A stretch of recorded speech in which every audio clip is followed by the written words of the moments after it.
In a quick roundup, here is all that Fouad SADER loves. He loves taking on unique challenges, giving ideas a form, and fueling business growth. Specifically, he leverages his expertise in strategy, technology, and project management to help businesses reach unprecedented heights. Across 4 different ventures, 2 exits, and years of experience in entrepreneurship strategy, management, and building teams, he has solved unique and diverse business challenges, and that has become his passion. Let's chat with him in this episode about his entrepreneurial journey and his tips for young entrepreneurs out there. This is the Guiding Voice podcast series, the Guiding Voice for a better future. Friends, I'm your host Navin Samala, just a fellow professional on a mission to make the world a better place to live. And through the Guiding Voice, we drive conversations that matter and conversations that add value to your life and to your career. Thank you so much for tuning in. And Fouad, hearty welcome to the Guiding Voice. I'm super excited to have you today. Thank you for having me, Naveen. It's a pleasure to be on. I hope this is going to be a good conversation with a lot of value for the listener. Absolutely. And Fouad, this is an initiative which I have recently took up in terms of connecting people from different countries, all the entrepreneurs and leaders. And you are from Riyadh, Saudi Arabia, right? I'm actually from Lebanon, but I've spent most of my professional career in Saudi Arabia, yes. Okay. And what is it like? How is it doing business in Saudi Arabia? And in case if you have any insights to share about Lebanon also, you can share so that our audience get a perspective of culture about those 2 places. Sure. I think doing business in Saudi Arabia was not the easiest thing or not the easiest place to start businesses in, especially for expats. But it has become much easier over the years. And more recently, there's been a lot of support for entrepreneurs and the build-up of a very strong entrepreneurial ecosystem. There have been a rise in incubators, there's a rise in venture capital financing, and very recently, that's about 5 days ago, the kingdom announced the formation of 4 special economic zones. These are going to be sort of like free zones where setting up a company is going to be very fast-tracked, very easy, purposely made to attract new business owners to Saudi Arabia. So it's the place to be right now. Yeah. I think it is good to see all the countries opening up, people from different countries, different nationalities, and opening up the businesses and supporting them to support the global entrepreneurship. So I think we are in the exciting times. We are living in the exciting times, right? Yes, so, indeed. Yes, we are. Yeah. Now, let's get into our conversation. And I'm really, really curious to learn from you the top 3 things that I've attributed to your success so far. Right. Yeah, well, I think the first and biggest one would be self-learning. So reading in general was the main key to my success because it enabled me to dive into the nuances of new industries that I was entering as an outsider and very quickly learn about these industries and find the tools that I need and apply the tools that I need to make the business a success and make clients happy ultimately. And so I would attribute a lot of it to the ability to learn through reading and other resources, which are more available right now. Back in the day, it was mostly books and academic papers. And I think the 2 other points would be a growth mindset. So the belief that, you're not good at things, but you can learn and you can get better.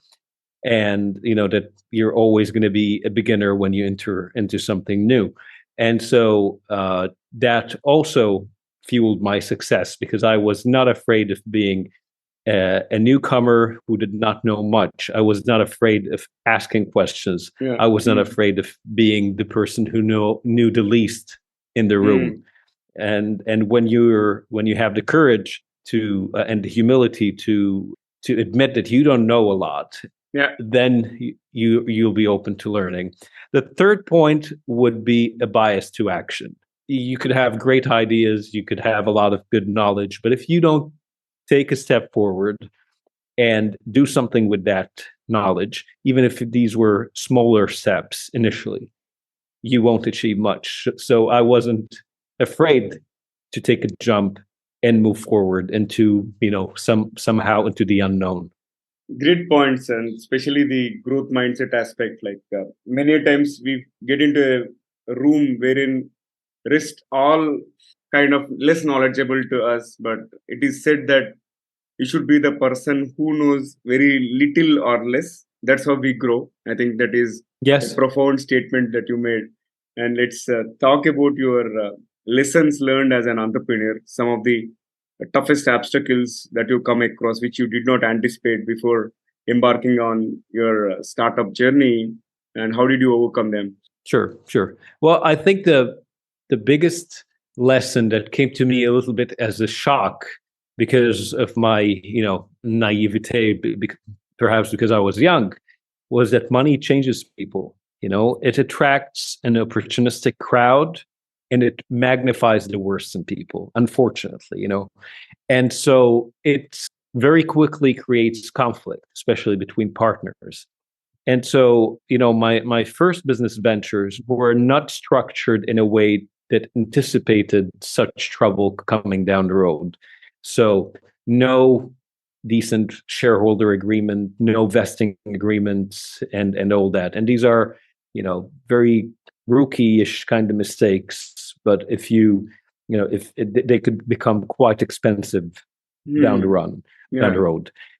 Yeah, so I think these were the main was the main shock, dealing with people's nature and somehow understanding that there are people who are willing to do anything for money, and you're going to have to deal with that as part of life, And so once you make peace with the idea that life is in a way not fair, and you accept the rules of human nature and you deal with business the way it is, you don't try to change it to a kind of a fairy tale scenario.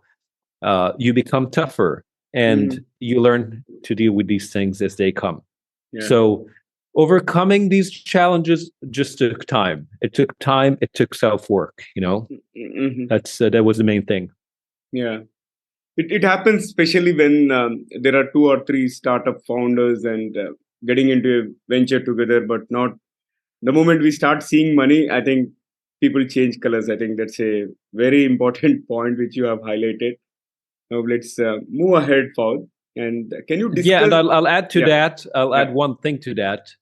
That when you're working hard on something you care about, you really start not noticing any difference in effort or passion between the partners. So if there is one guy who's just enjoying the ride, and not doing much work, and the majority of the work is being taken care by 1 or 2 other members, it becomes unfair. And if you don't have the articles in your agreements to anticipate such scenarios and deal with them, then it's going to be very painful for everyone. Absolutely, I concur with you, because this person is sharing or taking the lion's share of work, and whereas others who may not be contributing at this level, but still the stake is equal, which is unfair. I think we need to have those kind of clauses included. Makes sense. Indeed.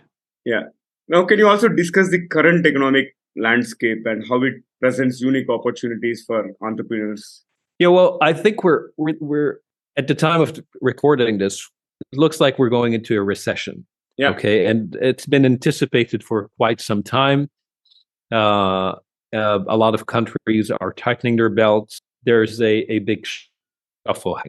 At the same time, on the global level, if we look at things down the road, a decade or 2 from now, there's a rise in a challenging power that is China and the BRICS nations as well, challenging the primary role of the US as the world leader. So these things are going to introduce new economic dynamics. We don't know how these are going to roll out, but some things will change. But I think in these times, the incumbent is always challenged. And so when things get tough economically, companies are willing to give a shot to the smaller guy.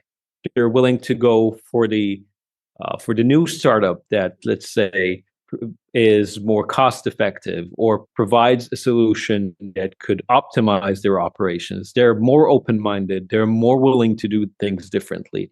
And so, for startup founders, for small business founders, these are great times. These are also great times, generally speaking, because of how easy it is to build businesses, how easy it is to test out ideas, right? You don't have to do much to test your hypothesis these days. You can set up an Instagram page, a cheap website, and in 2-3 days, you can try checking it out if you can get customers, if you can get clients for a service you're providing. You can set up a Shopify store in a matter of hours, and you can start selling products. You can source things internationally. You'll find services to cater for almost everything you need. 20 years ago, people were still sending faxes. Yeah. It would take you 5 or 6 days to get a response from someone. There wasn't no instant messages. Our meeting today would have only been possible with expensive equipment and an in-person meeting. So it would have cost what? $6,000-7,000 of business travel expenses and a studio setup and all that, right? And we get to do that now without all that overhead. So young people need to realize how fortunate they are to have these devices in their hands and to have access to these global services, right? Yeah. And because of that, and perhaps some shuffling throughout the global economies, there are a lot of opportunities if you're willing to look for them and if you're willing to take some risk. Experiment. That's my advice. Yeah. And it is easy to really pivot and pilot something these days compared to what it was 10 years ago versus 15 years ago. And as you rightly mentioned, we can do a quick pulse check on whether some product is going to hit or whether it is really going to make big or not. We will get to know. And that's a great point. And now let's also talk about the examples of the industries as well as the niches that are ripe for distribution and growth, because you have a broad macroeconomic perspective of how the world economy is shaping, and I'm sure you might have studied about various industries and niches as well. So would you like to share about that? Well, I think there's a lot of disruption coming toward industries that are, that have not been making many changes for years. And I believe the biggest shift that we're going to see soon is going to be in education. That's mostly because of the shocking development of AI. And, everybody in academia is going nuts right now. They don't know what to do with ChatGPT. Everybody's confused. They don't know what they're going to do about their testing and assessment methods and all that. And so, which is in a way good, right? Because if you're valuing what Naveen can do as a professional, just based on, let's say, 3 papers here and there and some grades, how valuable is that to the business world? How valuable is that to an employer? Is it a decent enough assessment of capabilities? And so if you're coming in these sort of industries, assessments in general, in a new shape or form, this could be a very interesting niche. Other industries that are going to be challenged are things like construction, the classic industries that haven't changed much for years. With the development of robotics, of 3D printing and all that, you could anticipate seeing a lot of changes. But in general, what I would say that there's opportunity in every industry. I see my focus is on the industries that I've worked on, and that's why I mentioned these as examples. Mm-hmm. But if you work in an industry, if you study it long enough, if you spend time there, you're going to start noticing problems. Yeah. Problems that are being ignored largely by everyone else. And if you focus on these problems, and if these pain points are strong enough that they merit, an investment from the stakeholders involved, then you're going to find a great economic opportunity. It might be as simple as starting a small consulting practice, to set up, let's say, ERP software and stuff like that for a specific niche. And it could be as big as setting up, the next Flipkart or next Airbnb, a venture scale startup. So, yeah, I think AI is going to disrupt for sure. So is the case with robotics and 3D printing. So we have to wait and watch how next 2 to 5 years are going to transform our lives and also the job market as well. Definitely. These are going to be interesting times. Exactly. And let's move forward, Fouad. Can you also discuss the challenges as well as advantages that the younger people face when starting a business? Because nowadays every country is trying to make the setting up of business seamless, as you mentioned during the beginning of our conversation. And similarly, I'm from Hyderabad, and Hyderabad has become the second Silicon Valley of India after Bangalore.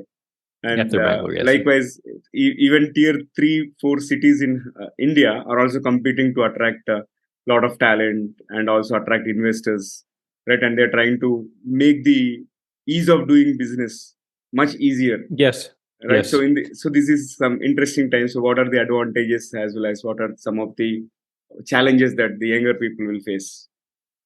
Well, I think the main advantages that young people have is that they're, technology natives. They were born with laptops and cell phones in their hands, and they have access and comfort with these technologies. And they come at times, as you've mentioned, that ease of doing business is extremely high. It's at the highest it's ever been everywhere.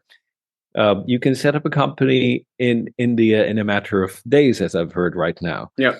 And you can, and I remember India being particularly challenging when it came to setting up new businesses, maybe a decade ago.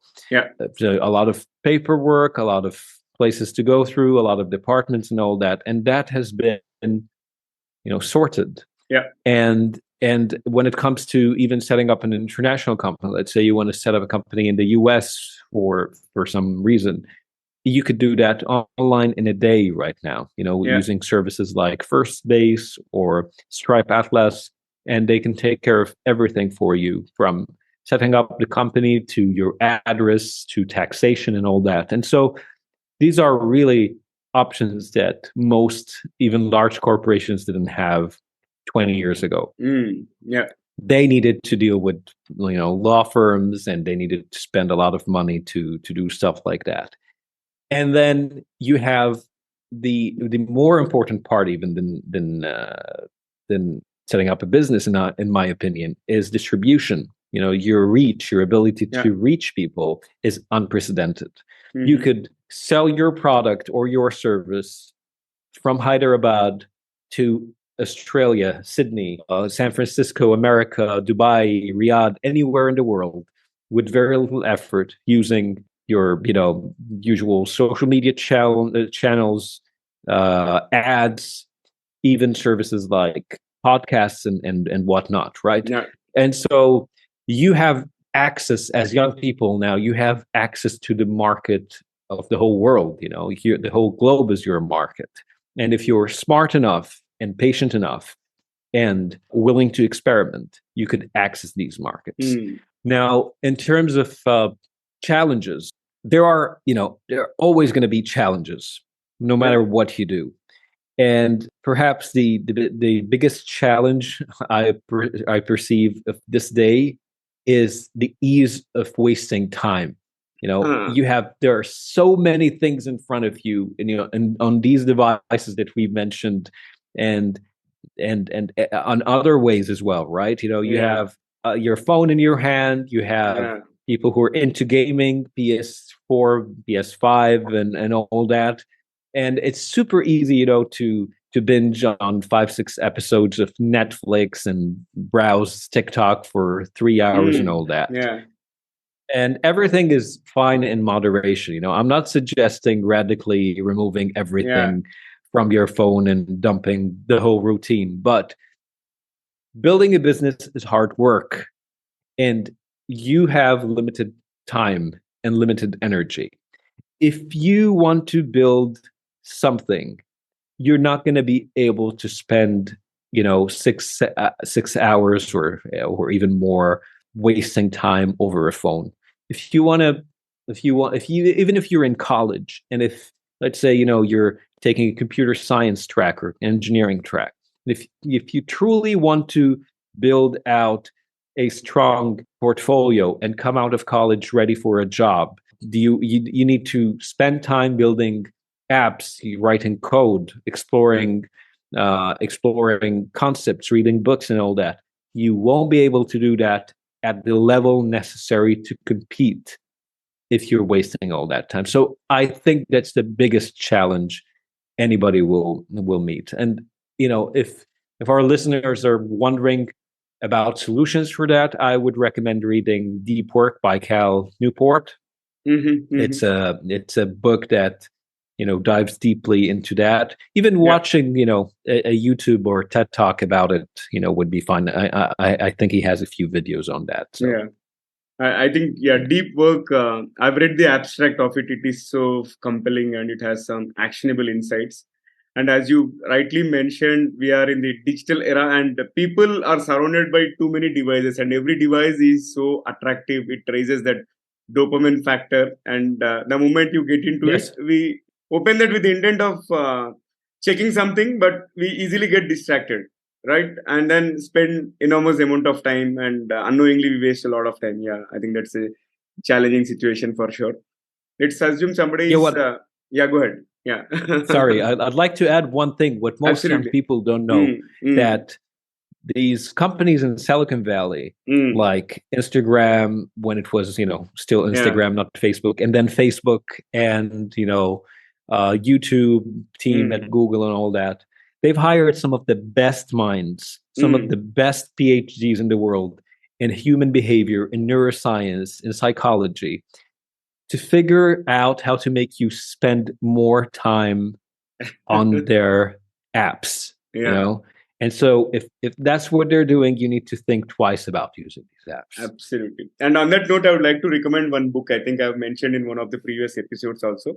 This is a book called Indistractable: How to Control Your Attention and Choose Your Life. So, because first and foremost thing is we have to disable notifications on all the apps, right? Because the moment you get a tring or ding, you just go and access that. One other thing, what I diligently follow is I don't open my phone until I get ready in the morning. And also, I try to shut it down at least 1 to 1.5 hours before I go to bed. That way, we can at least stay focused. Yeah, good point. Fouad. Now, let's talk about the next question. It's more on somebody's really charged up and they wanted to take this leap of entrepreneurial journey. And how can they embark on it? Well, I would say start small. Take the easiest, shortest, smallest step that you have in front of you to move forward. If you're in college, don't drop college. Just test something out. Build an app. Build a website. Try to sell that service. Do some freelancing on platforms like Upwork, Freelancer, etc. And test these ideas out, no matter what they are. Don't if you have a job, use that as leverage to test out your ideas, to build experience, and to build a solid network, to build your reputation as someone who's dependable, as somebody who can deliver. And that's extremely valuable in the job market and in the professional world, if you're trying to raise money or anything else, or if you're trying to find customers. So I would say, test things out, do it very often, and do it with the smallest step you can see in front of you, but do it now. Yeah. Excellent. And that brings me to my next question. This is more on the resilience and persistence, because those are very important, especially in the entrepreneurial journey, because people think everything is rosy, but we suddenly come across sudden setbacks, and it should not take you back to square one or zero. But how do we really demonstrate resilience and persistence and come back? Well, I would say entrepreneurship is very difficult. That's, Hmm. that's a warning I want to give to people. It's Yeah. extremely challenging. It's mentally draining. It's a tough thing. And so you need to go into it with the expectation that things are not going to be rosy and things are going to be tough. Uh, it is a place where, you're going to have self-doubt on a daily basis, no matter who you are. Elon Musk, the richest man in the world today, still discusses self-doubt and talking about, the mental challenges of entrepreneurship. So that's a warning to heed. So I think the most important thing to realize is that you're going to face challenges in life, no matter what you do. Even if you don't do anything, you're still going to face challenges. And if you want to do something worthwhile, if you want to build a business, if you want to build a personal practice, if you want to be very good at your job, if you want to build a career that people are going to respect, you have to go through tough things. You have to take on tough projects, and Yeah. you have to do some tough learning, and it's not going to be easy. And so once you accept that, that's the first step of building resilience. Hmm. There's a lot of self work to be done. Yeah. There's a lot of uh, self psychology to be done, and the key to that, I think, is uh, accepting that you cannot control results. So just focus on the things on which you have control. If you know, well, to get, let's say, you're starting a business, you're trying to get customers. You cannot control the process of getting the customer to say yes. But what you can control is the number of customers you call, the number of people you send emails to, the speed on which you send out these proposals. These are things that are within your control. So these Hmm. should be your KPIs. Focus on the things you can control, and then the rest will follow. Yeah, I think that's an excellent advice. Because many times people focus on things that they cannot control and worry too much about it. But if we start focusing on things that we can control, then we can really check out the action plan and move forward one step closer to our target.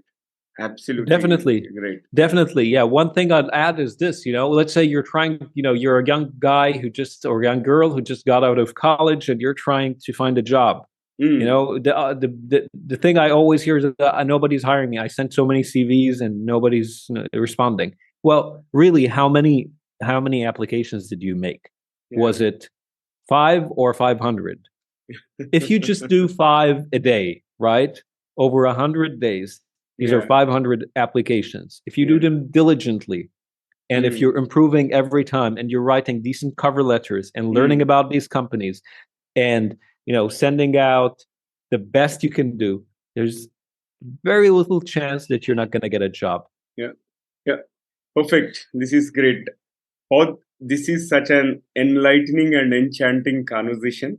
Let's also add some spice to the episode. I'm going to kick off a quick rapid fire round with some Sure. interesting questions. Okay, let's Perfect. yeah, let's get started. And this is again just an attempt to let our audience know the other side beyond entrepreneurship. It's a little bit of your personal side. That's the whole intent. Let me Of fire course. the let me fire the first bullet.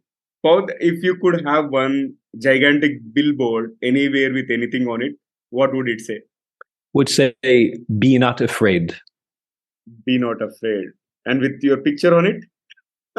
No. Okay. Okay, moving to the next one. If you were to have lunch or dinner with someone dead or alive, who would it be? Warren Buffett. Warren Buffett. I think the most or highly person on high demand. Oh yes, I definitely want to get some of his stock buying advice. Yeah, good one, and wish you all the best. And can you describe yourself in just one word? Courageous. Courageous. Superb. And what is the weirdest thing that you have ever eaten so far? Oh, that's a tough one. I don't know. A lot of animal parts. So I wouldn't know where to go. Yeah. Fair enough. Let me move to the next one. Given a chance to choose between invisibility versus super strength, which one would you choose, and what would you do after gaining that? Invisibility. Okay, nice. What would I do? I would silently go and change a lot of things in a lot of places around the world. Yeah, because I'd rather not be known. Hmm. It's better to be invisible Hmm. Hmm. than to have superpowers, in my Hmm. opinion. Good one. Okay, with that, let's fire the last bullet. What is one electronic gadget that you would like to see or invent yourself? Oh, an accurate pocket-sized like lie detector, or like an app that is an accurate lie detector. Because as we mentioned earlier in the episode, human nature, Yeah. people lie, and Hmm. if you could come down to the truth, a lot of things would be better around the world. And in business, you would cut a lot of the crap, if you don't mind me saying, if people just knew who's being honest, who's Yeah. not. Yeah. That would be another major hit product in the market for sure. Good one, Fouad. And let's Well, flip with back with AI, you never know. It might be here in 6 months. in 6 months. Yeah. Yeah. True. Yeah. Now let's flip back to the mainstream. And can you discuss the ways that starting and running a business can transform a person's life, and also probably share a few steps to get started today? I think the thing that most people realize is so it's common knowledge. It's freedom. If you run your own business, you set your own rules to a certain extent. You could, work anytime you want. You can travel anytime you want, and you can refuse or accept to work with whoever you want. So you could in a way set up your professional life to your liking. But that being said, it's not easy. It's Yeah. not like it's going to happen in a day or two. Um, it'll also transform how you think about the world, right? How you think about um, government, how you think about public office, and all that. It's very easy to criticize. As an employee, as a citizen, it's very easy to criticize governments. It's very easy to criticize your local municipality, your boss, business you work at, and all that. But when you're running a small country per se, if your Hmm. company is as this small institution that represents a tiny tiny portion of what it would be to run something much larger, Yeah. um, you realize how tough things are. You Hmm. realize how much effort and work it Hmm. takes to make the smallest changes. And then when Hmm. you put that into comparison with the macro world, Hmm. and how, let's say what it would take to run a country with over 1 billion people like India, Yeah. then you have a lot of respect and humility for the people who are doing that, and why things are that way. Because Hmm. tough challenges need a lot of time, a lot of people, etc. So yeah, what advice I would take? Well, I just spent 3 weeks in India last year, so I want to give some advice, particularly to the listeners from India. Um, I spent some time in across Mumbai, Bangalore. I went to Pune, to Baroda as well, and I found that there are passionate people Yeah. everywhere, and small hubs, small entrepreneurship or business hubs forming everywhere, in every corner of India. I've met a lot of people from across India as well. I've had good conversations with them, Hmm. and so the opportunities are unbelievable right now. Yeah. Um, Also, India has a fair number of challenges, a lot of challenges. It's, in my opinion, a challenge of the many. When you have a country that has 1 billion people in its population, it's very, very difficult to provide for all of them. But that also introduces opportunities. There are a lot of gaps there.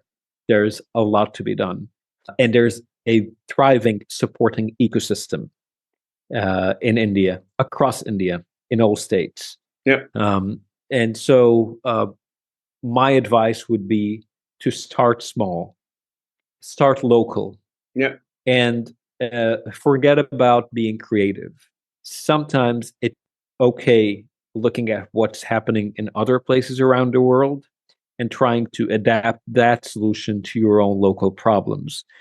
And that could provide you with great insights. You can get creative down the road as you improve your offering, as you deal with your customers, and as you pivot and shape your service or your company to what it needs to be for the subset of problems you have locally. For the global listener, I would say the same thing. Like I'm sure you live in a place where there's a thriving ecosystem for entrepreneurship now as well, because everyone I talk to anywhere around the world, there's something going on supporting entrepreneurship. So don't be afraid to learn. Don't be afraid to test things out. Start small, start young. If you start a small Shopify store or e-commerce store, it will help you build up confidence. If you start a podcast, if you start a YouTube channel, publish 100 videos, it will shape how you think about the world and entrepreneurship in general. And so that would be my advice. Experiment, learn, don't be afraid to ask questions. Experiment, learn, and don't be afraid to ask questions. Overall, be curious. Yes, be curious. Awesome. Excellent conversation, and I loved every bit of it, Fouad. And before you leave this episode, and are there any closing thoughts that you would like to share, especially on how has been your experience being featured or hosted on the Guiding Voice platform?